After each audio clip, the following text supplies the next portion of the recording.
सर्वशक्तिमान पिता धन्यवाद देते हैं आज का सुंदर बाइबल अध्ययन के लिए। खुदावन हरि को बड़ी बरकत दीजिए, आशीष कीजिए पिता।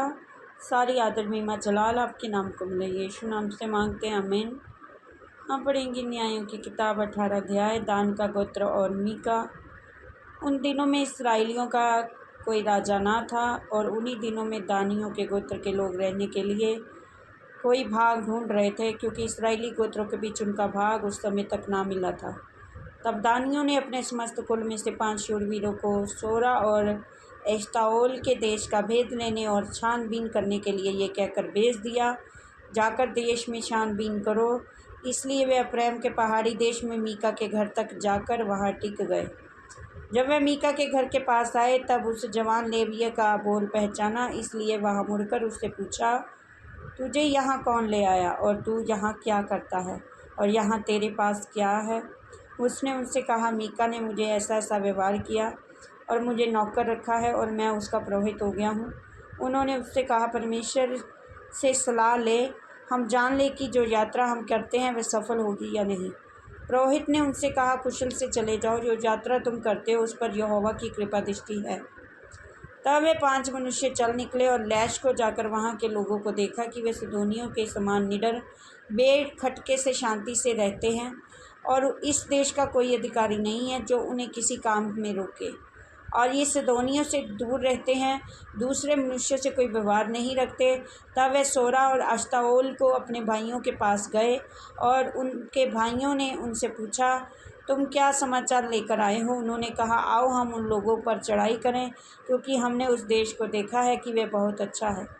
तुम क्यों चुपचाप रहते हो? वहाँ चलकर उस देश को अपने वश में कर लेने में आलस ना करो। वहाँ पहुंचकर तुम निडर रहते हुए लोगों को और लंबा चौड़ा देश पाओगे, और परमेश्वर ने उसे तुम्हारे हाथ में दे दिया है। वह ऐसा स्थान है कि जिसमें पृथ्वी भर के किसी पदार्थ की गति नहीं है।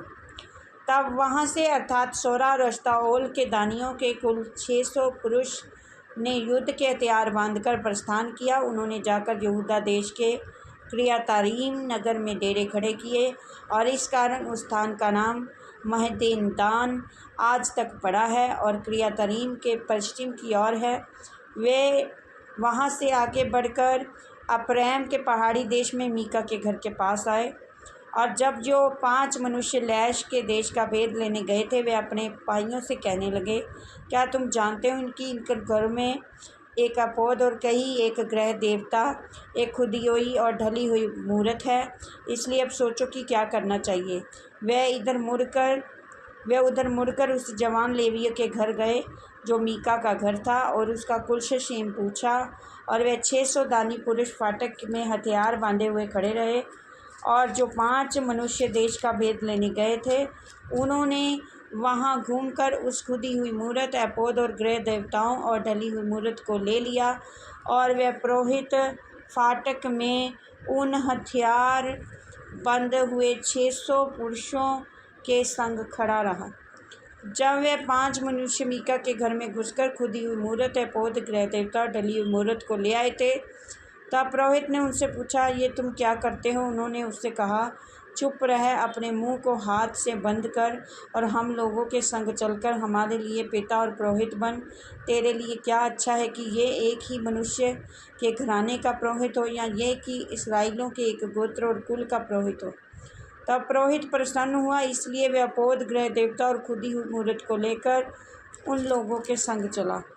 जब वे मुड़े और बाल बच्चों और पशुओं और सामान को अपने आगे करके चल दिए, जब वे मीका के घर से दूर निकल गए थे, तब जो मनुष्य मीका के घर के पास वाले घरों में रहते थे, उन्होंने इकट्ठे होकर दानियों को जा लिया और दानियों को पुकारा। तब उन्होंने मुंह फेर कर मीका से कहा, तुझे क्या हुआ कि तू इतना बड़ा दल लिए आता है?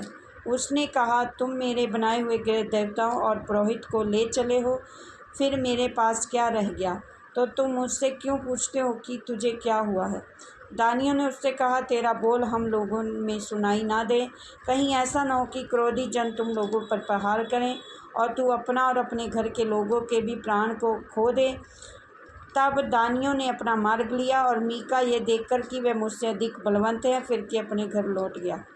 तब वह मीका के बनाए हुए पदार्थों और उसके पुरोहित को साथ ले लैश के पास आए, जिसके लोग शांति से और बिना खटके से रहते थे, और उन्होंने उनको तलवार से मार डाला और नगर को आग लगाकर फूंक दिया, और कोई बचाने वाला ना था, क्योंकि वह सीदोन से दूर था और वह और मनुष्यों से कोई व्यवहार न करते थे।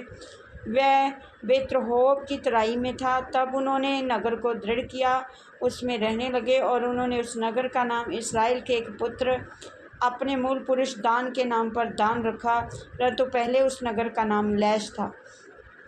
तब दानियों ने उस खुदी हुई मूरत को खड़ा कर लिया, और देश की बंधुआई के समय वह योनातान, जो गुरमोश का पुत्र मूसा का पोता था, वह गेर्शोम का पुत्र और मूसा का पोता था, वह और उसके वंश के लोग दान गोत्र के पुरोहित बने रहे।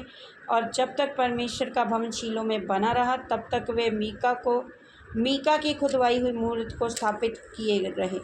इस वचन के द्वारा ब्लेस करेंगे। आमीन। सबको जय मसीह।